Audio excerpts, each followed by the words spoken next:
Puji nama Tuhan, mari segera kita siapkan Alkitab kita dan kita akan memperhatikan kebenaran firman Tuhan.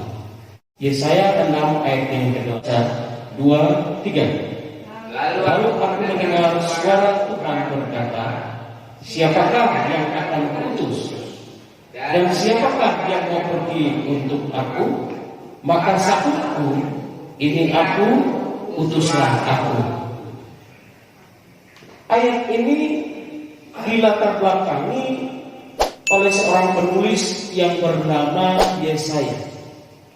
Ketika Yesaya melihat Tuhan, kalau kita memperhatikan mulai ayat yang pertama, coba digeser Yesaya pasal 6 ayat yang pertama. Apa yang dikasih sampaikan di sana? Dalam tahun matinya, ya bisa baca bersama-sama ya, 2, 3. Dalam tahun matinya ya Usia, aku melihat Tuhan duduk di atas tahta yang tinggi, dan menjulang, dan bunganya memenuhi kain suci. Terus Para serafim berdiri di sebelah atasnya, masing-masing mempunyai sayap sayap. Dua sayap dipakai untuk membuka mereka, dua sayap dipakai untuk kaki mereka, dan dua sayap terus dan mereka berseru seorang kepada seorang, katanya, Kudus, kudus, kuduslah Tuhan. seluruh bumi kemuliaan-Nya. Maka berdoalah Allah tanggal itu disebabkan suara orang yang seru itu, dan rumah itu pun keluar dengan asap. Terus celakalah aku, aku binasa, sebab aku ini seorang najis bibir, dan aku tinggal di tengah-tengah bangsa. Namun Telah melihat sang raja. Yes. Terus tetapi seorang daripada serafim itu mendapatkan aku. Di tangannya ada bara yang diambilnya dengan dari atas pesta. Ia suaranya pada mulutku serta berkata, lihat, ini telah pintu bibirmu, maka kesalahanmu telah dihapus dan dosamu telah diampuni. ya. Sampai di situ dulu. Nanti kita akan maju. Itu ayat berapa? Ayat 8? Ayat 7. Oke. Lalu dilanjutkan Tuhan bertanya dalam ayat yang ke-8. Lalu aku mendengar suara Tuhan berkata, siapakah yang akan kuutus dan siapakah yang mau pergi untuk aku? Maka sahutku, ini aku, utuslah aku. Sementara di dalam ayat yang ke-5, apa yang disampaikan ayat yang ke-5? Celakalah aku binasa, karena aku seorang yang najis bibir, dan aku tinggal di tengah-tengah bangsa yang najis bibir. Artinya berbicara tentang dosa. Kemudian kalau kita memperhatikan di dalam ayat berikutnya, ayat yang ke-9 dan 10. Coba kita perhatikan ayat 9 dan 10. Lanjut dibaca ayat 9 dan 10. Kemudian firman-Nya, pergilah dan katakanlah kepada bangsa ini dengan sungguh-sungguh. Jadi Yesaya ini sampaikan dengan sungguh-sungguh. Tetapi mengerti jangan. Lihatlah sungguh-sungguh, tetapi menanggap jangan.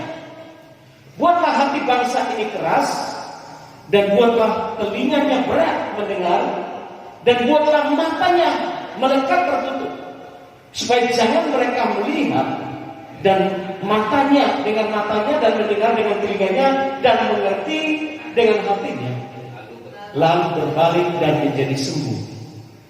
Kan sebuah perkataan yang aneh. Kenapa Tuhan berkata demikian kepada Yesaya? Awalnya Tuhan ingin memakai Yesaya, Tapi Yesaya berkata bahwa pada tahun matinya Uzia, dia melihat Tuhan. Jadi ini adalah momen panggilan atau pengutusan Yesaya, panggilan Yesaya sebagai nabi yang dimulai dengan perjumpaannya dengan Tuhan. Dalam perjumpaannya dengan Tuhan, Yesaya mengakui tentang kenajisan dirinya, dan dia pun mengakui bahwa dia berada di tengah-tengah bangsa yang juga najis. Tetapi kemudian Tuhan melihat bahwa Yesaya adalah seorang yang layak menjadi nabi dan diutus. Seringkali ketika kita dipanggil oleh Tuhan, kita pun merasa sama. Saya gak bisa, saya gak mampu, saya mau pergi kemana. Ketika Tuhan panggil untuk kita memberitakan Injil, kita tidak harus pergi ke bangsa-bangsa. Sekarang itu ada media sosial. Sekarang ini ada banyak media-media yang kita bisa pergunakan untuk memberitakan Injil yang kemudian bisa didengar oleh bangsa-bangsa. Tidak harus kita datang ke bangsa-bangsa untuk menghabiskan uang lebih banyak. Cukup kita punya kuota dan kita bisa beritakan Injil melalui media sosial, maka di situ kita dapat menjadi berkat bagi bangsa-bangsa. Amin, saudaraku. Haleluya. Makanya saya sangat heran anak-anak Tuhan yang mendengar YouTube, video YouTube tentang khotbah yang bagus-bagus. Bapak Ibu, di-sharekan, nggak ada ruginya. Kita nggak harus bayar, di-share. Firman itu di-share kepada teman-teman kita. Biar firman itu bisa memberkati mereka. Apa abotnya, apa beratnya. Sementara yang kita lakukan itu adalah bentuk dari memberitakan Injil. Memberitakan Injil itu bukan di depan mimbar ini.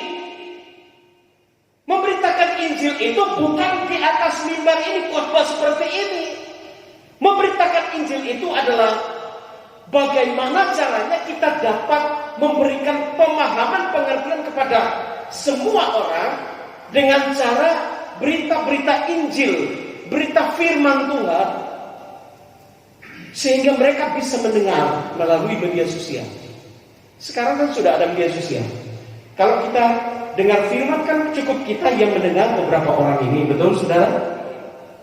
Tapi kalau kita share, berapa banyak orang di grup kita yang anak Tuhan kita bisa share, kemudian mereka share lagi. Nah, firman itu akan diperdengar oleh banyak orang. Tapi banyak anak Tuhan kadang-kadang malas dan tidak mau. Padahal ini bentuk pemberitaan Injil. Ini bentuk pemberitaan Injil yang sesungguhnya. Kalau Yesaya dipanggil dan dia merasa abot, dia merasa berat, nggak mampu, dia merasa seorang najis, wajar. Zaman itu sama zaman sekarang berbeda. Katakan amin. Zaman dulu mau beritakan Injil harus berangkat keluar dari kampung halaman, harus pergi keluar untuk memberitakan Injil. Kalau sekarang kita dari rumah pun bisa beritakan Injil. Bagaimana caranya? Kita mendengar khotbah-khotbah YouTube yang bagus, kita share, kita kirim. Itu kita udah beritakan Injil. Halo? Ada amin, saudaraku? Jadi kenapa kita berat hanya untuk memberitakan Injil? Sementara kita melihat TikTok, FB, apalagi itu berjam-jam sampai ngantuk-ngantuk. Tapi kita share firman, itu tidak mau. Makanya apa? Cara pikir kita harus dirubah oleh Tuhan. Cara pikir Yesaya ini dirubah, dirombak oleh Tuhan. Yesaya merasa tertuju, dia tidak layak. Tuhan bilang apa? Aku akan pakai kamu. Aku najis, aku tinggal di tengah-tengah bangsa yang najis. Tetapi kemudian salah satu dari serafim itu mengambil bara api, dia sentuhkan kepada bibirnya, karena dia bilang bibirnya yang najis. Ya. Lalu dia menjadi tahir, dia menjadi kudus. Kalau bicara tentang kelayakan, gak ada manusia yang layak. Semua orang tidak ada yang layak. Tapi kalau kita bisa layak, karena kita dilayakkan oleh Tuhan. Bukan karena kita pandai, bukan hebat, bukan punya gelar. Tidak. Gelarmu itu gak ada apa-apanya sama Tuhan. Kehebatanmu itu tidak ada apa-apanya di hadapan Tuhan. Profesormu itu tidak ada apa-apanya. Doktermu itu gak ada apa-apanya. Tetapi dokter bagus, profesor bagus. Seorang scholar yang belajar tentang biblikal, belajar tentang teologi itu bagus. Amin, saudara. Tapi yang Tuhan cari itu hati. Kita punya gelar banyak, tapi tidak punya hati, percuma. Amin, saudara.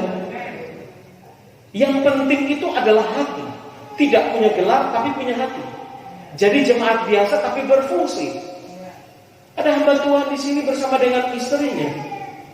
Mereka tidak pernah mengikuti pendidikan formal secara teologi, tetapi dia punya hati mendoakan orang melalui telepon, tetangganya. Semua orang membutuhkan, dia lakukan, dia laksanakan, dia beritakan Injil, sehingga dia bisa menjadi berkat. Ketika saya berikan tugas, dia bilang dalam hatinya sebenarnya merasa tidak layak. Saya bilang, jangan tertuduh, karena kita tertuduh itu adalah pekerjaan iblis. Kalau beliau mengalir, dia hanya berdoa, dia minta sama Tuhan, dia bisa menyampaikan firman Tuhan dengan baik dan benar. Saudara, kalau orang merasa pandai, orang merasa bisa, belum tentu dia layak di hadapan Tuhan. Kalau supaya tujuannya untuk hebat-hebatan, supaya dilihat, supaya dipandai, tidak. Saya tidak ada tujuan apa-apa. Bahkan tujuan saya untuk membuat YouTube tidak ada tujuan untuk nanti saya dapat uang, tidak. Orientasi saya itu adalah bagaimana Injil ini dapat diberitakan kepada orang lain. Mau dapat uang, nggak dapat uang itu nggak ada masalah, itu no problem. Itu tidak ada terpengaruhnya sama sekali. Yang penting tujuan saya untuk memberitakan Injil. Katakan amin. Yesaya ini bisa melihat Tuhan. Ketika Tuhan mau berkata bilang, siapa mau pergi untuk aku? Langsung dia jawab, ini aku, utuslah aku. Jangan keraskan hati kalau Tuhan mau pakai kita. Tuhan pakai kita itu tidak harus pergi ke bangsa-bangsa, tidak harus siapkan uang ratusan juta, miliaran untuk pergi ke bangsa-bangsa. Ini sering saya katakan. Tuhan mau pakai kita itu dimanapun, di lingkungan kita dimanapun, di komunitas kita dimanapun, kita bisa jadi berkat. Amin, saudaraku. Gak harus pergi ke bangsa-bangsa. Kalau memang ada orang-orang yang dipakai oleh Tuhan untuk pergi ke bangsa-bangsa, itu sesuai dengan job description-nya masing-masing. Dan saya ingin anak Tuhan di tempat ini, selain kita bersatu, kita bangunkan gaya hidup gereja mula-mula, tetapi kita harus menjadi berkat. Karena gereja mula-mula itu Tuhan berkata, ayat-ayat itu berkata apa? Tiap hari mereka berkumpul, dan banyak orang menyukai mereka. Banyak orang mendengar perkataan mereka dan menyerahkan diri untuk dibaptis. Haleluya. Haleluya. Haleluya.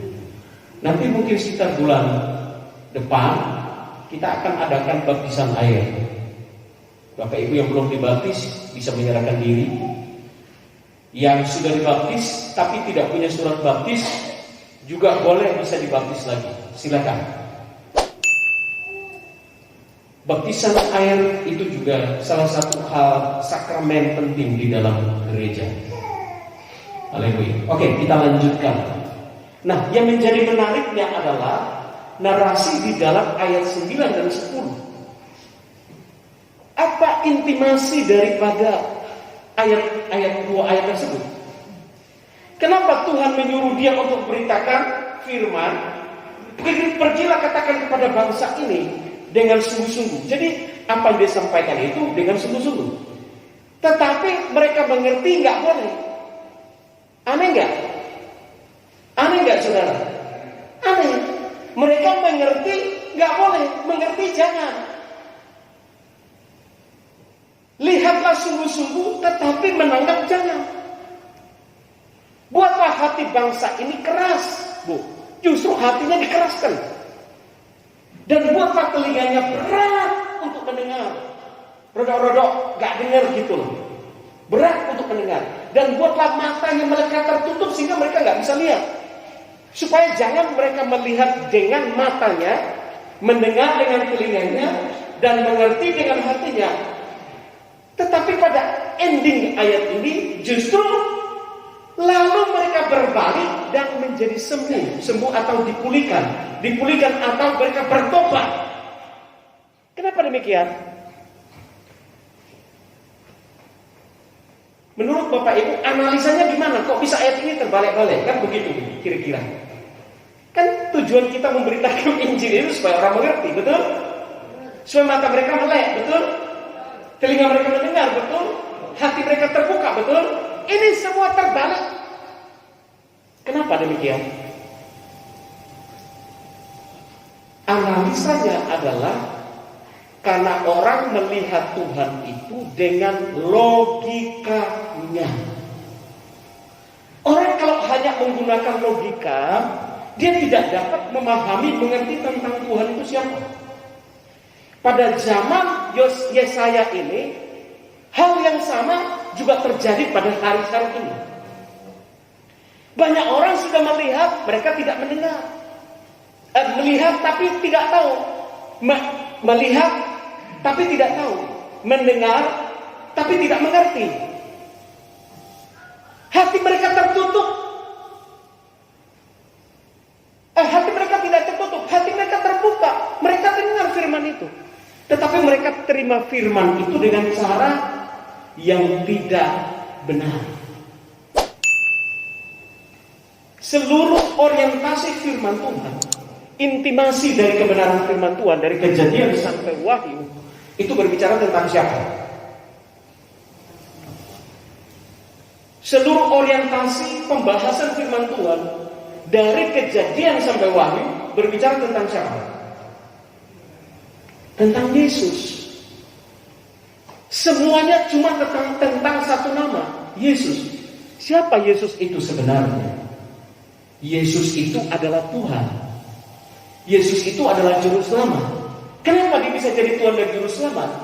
Karena dia adalah Tuhan yang menjadi manusia, datang ke dalam dunia, menebus dosa kita manusia. Ini kan seringkali saya sampaikan. Banyak orang di luar sana itu tidak bisa memahami. Mereka tidak bisa percaya. Mereka mengerti, dengar, tapi nggak paham. Makanya kebalikannya adalah Tuhan berkata supaya mereka ini telinganya tertutup, hatinya tertutup, ya. Kemudian apa? Mata mereka juga mereka tertutup. Justru yang saya beritakan Injil kepada mereka ini buat mereka tertutup semuanya. Supaya apa? Tidak menggunakan logika. Karena kalau mereka terus menggunakan logika, mata mereka lihat, telinga mereka mendengar, hati mereka terbuka, justru kebaliknya, mereka nggak percaya.